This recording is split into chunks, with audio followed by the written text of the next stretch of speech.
Hello and welcome to the Kathmere Capital Management end of year 2024 market and investing update.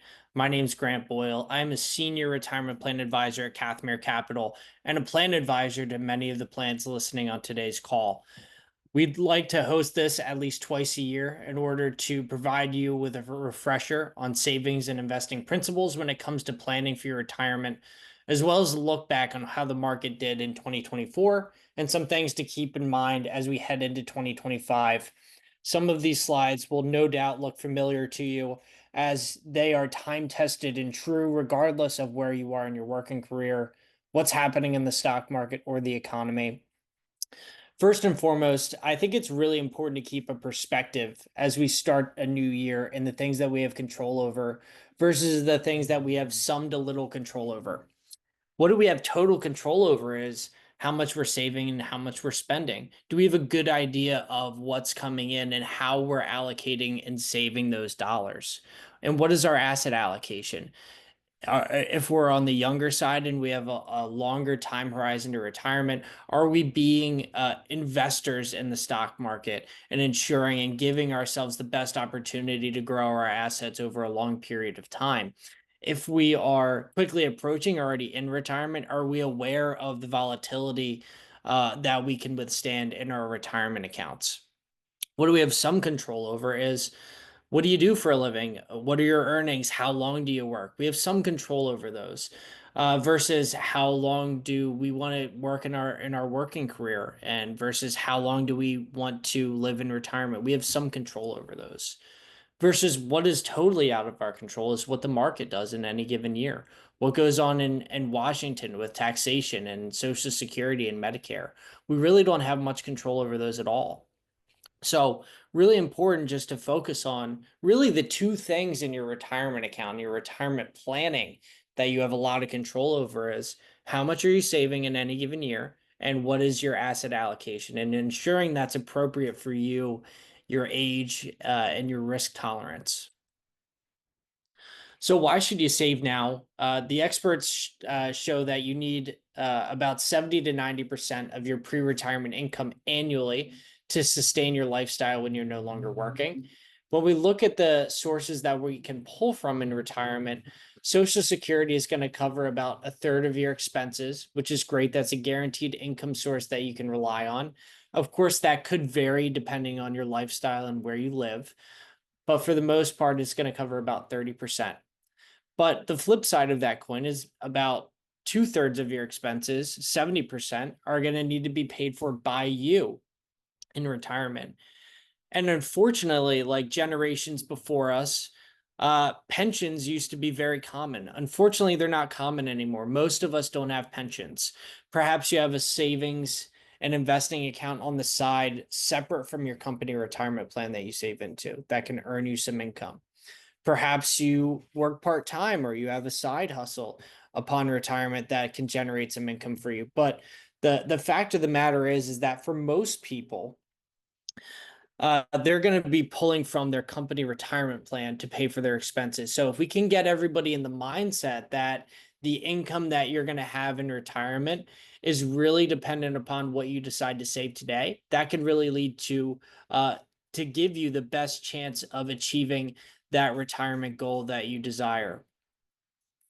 Again, why is it so important to save today? If we look back over the last 20 years, or even just a few years ago, I think we can all think of a time where things were much cheaper. Take a look at a carton of eggs, a gallon of gas, movie ticket, that specialty Starbucks coffee.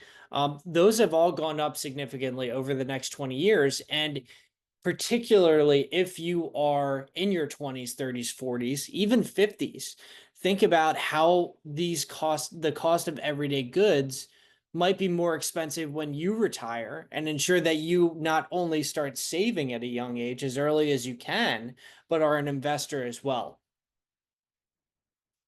So how much do you really need to be saving on a regular basis? Well, the experts and there have been numerous studies on this show at least 10 to 15% annually, which will get you to that retirement finish line that you like and continue living the current lifestyle that you are accustomed to. This 10 to 15% doesn't include any employer contributions that would go into the plan. Of course, this is a large portion for anybody to be putting away towards savings. We certainly realize that. However, what we would say is, start where you're comfortable and then start to gradually make increases over time, with that target being somewhere between 10 to 15%. And of course, this could vary depending upon when you started saving, what is your lifestyle, etc. But I think the main point of this slide is that consistent effort, even with smaller contributions over a long period of time, will really go a long way for you. So, what type of an investor are you, and how should that shape how you select and manage the investments within your account? Well, there's as we've done these meetings, we've figured out that there's really two types of investors. There are those that say, they're in the help me do it category, and they don't necessarily either understand investments or don't want to take on the time and responsibility of selecting and managing their own investments. They just want to focus on saving money and ensure that they're invested prudently based on their age, runway to retirement, and risk tolerance. At the same time, we realize that there are individuals that really like investments. Maybe they watch MSNBC, they read the Wall Street Journal, and they feel confident and engaged in managing their own portfolios. Well, the beauty about the retirement plans that we have here at Kathmere, when we set them up, we seek to serve both types of investors. So if you are in the help me do it category, in your plan, you have a target date fund series, and it could be any family. Here we listed it as ABC Company, but it could be Fidelity, BlackRock, Vanguard, JP Morgan, and the like.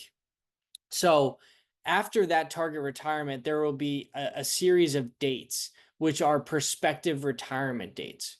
So take a 35-year-old that likely wants to retire in 30 years at 65. That person would go into the 2055 target date fund. And then instead of that person saying, I'm going to allocate 10% here and 5% there, the institutional team of that target date fund is selecting the asset allocation for them, both now as a 35-year-old, where you're going to be more growth oriented, but along their journey to retirement, as they get closer and closer, the institutional team of the target date fund is going to automatically make sure that their allocation becomes more conservative over time. Because as we get closer to that retirement date, we're more focused on, protecting the assets that we've worked so hard over our working career to accumulate. So the later years are going to be more growth oriented, because we're focused on growing the money over a long period of time. And then the closer years are more focused on preserving that wealth that we've worked so hard to accumulate. Really important to keep a perspective on, the various high level asset classes and how they've, produced returns over the last 100 years or so. So stocks are very uncertain for tomorrow, but over a long period of time, we know always produce excess returns in comparison to bonds and cash. Bonds and cash are very certain for tomorrow. But on the opposite side of that coin, over a long period of time, have not produced the same level of returns as stocks. What's really important on this page, I would say, is look at inflation on the left there. Think of inflation as what your grandparents paid for a gallon of gas or a gallon of milk. And think about how the cost of those everyday goods goes up over time. So if you are in your 20s, 30s, 40s, 50s, you need this money to grow for you over time to outpace inflation. And the best way to do that historically has been in the stock market and in the bond market, depending on where you are in your journey. If you're closer to retirement or already in retirement, you need to be more aware of the volatility that you can withstand on a regular basis if you are withdrawing money or quickly approaching that retirement date.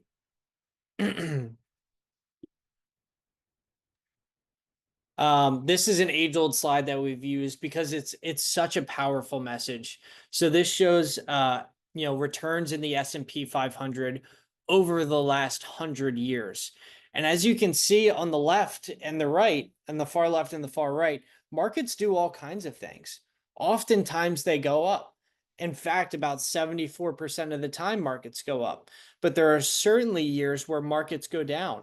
There are years like 2022 where the market loses 18%. We certainly hope that years like that don't happen very often.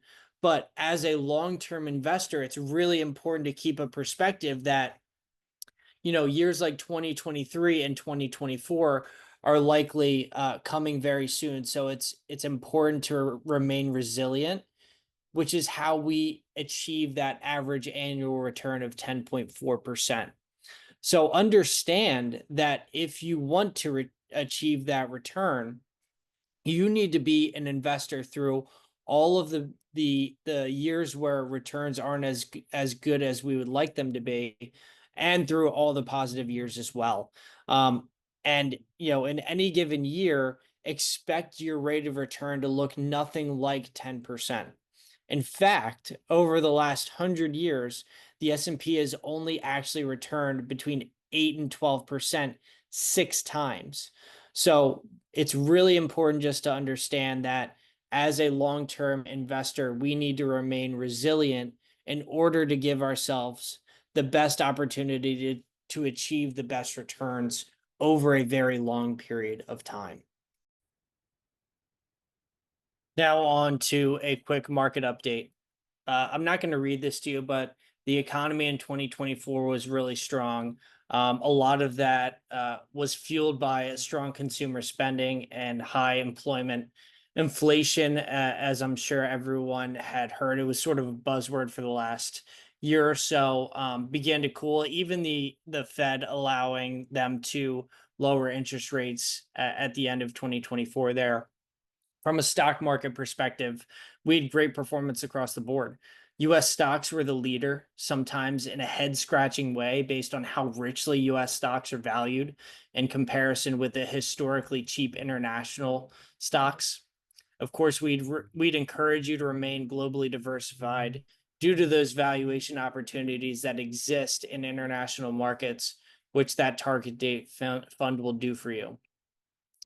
Bonds are offering attractive yields for the first time in a long time. I think we can think back to just a few years ago where interest rates were much lower, and now you can get a 5, 6, 7% rate of return in bonds moving forward, which is a good sign. I'll keep this brief. This touches on performance by asset classes over the last 10 years. If you look at the top right there, 5 and 10-year return of US, international, and emerging markets, you'll see in a moment this hasn't always been the case. It's really just been the last 10 years where the US has really outperformed. What you really want to focus on here is if you are in your 20s, 30s, 40s, look at the bottom there where it says T-bills and short-term bonds, which is essentially cash. It's so important to see, 1.7, 1.8% 10-year return on those funds. And just make sure that if you have time on your side to be an investor, to ensure that you give yourself the best opportunity to grow your assets over a long period of time, which these the US, international, and emerging markets funds have typically and historically provided for you. Again, 2024 looked very similar to 2023. It was a strong year across the board in all major asset classes, producing positive returns. US outperformed international quite significantly, 25% return for the US stock market.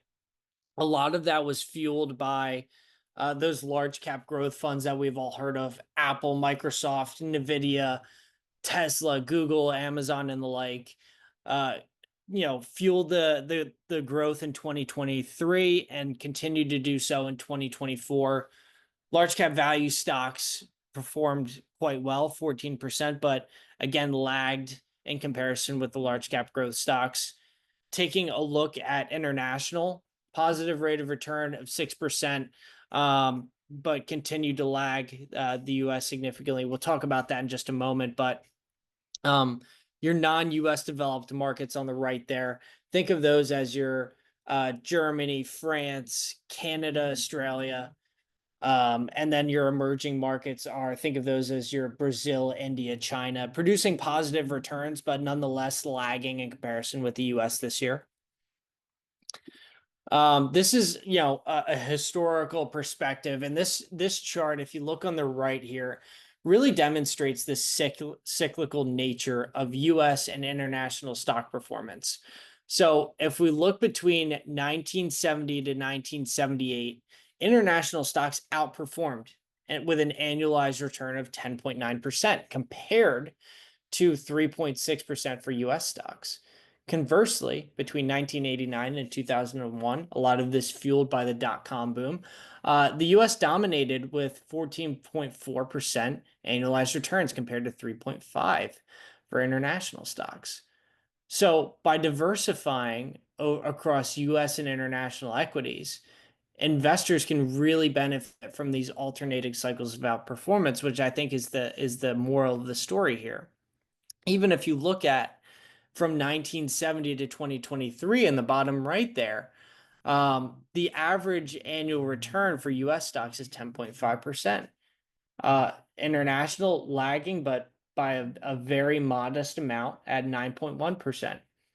This really demonstrates that while US stocks have outperformed in recent years, international equities have delivered comparable returns over the long term, meaning that we would encourage investors to not abandon international exposure during periods of underperformance, but rather maintain a disciplined allocation, which that target date fund will help you do.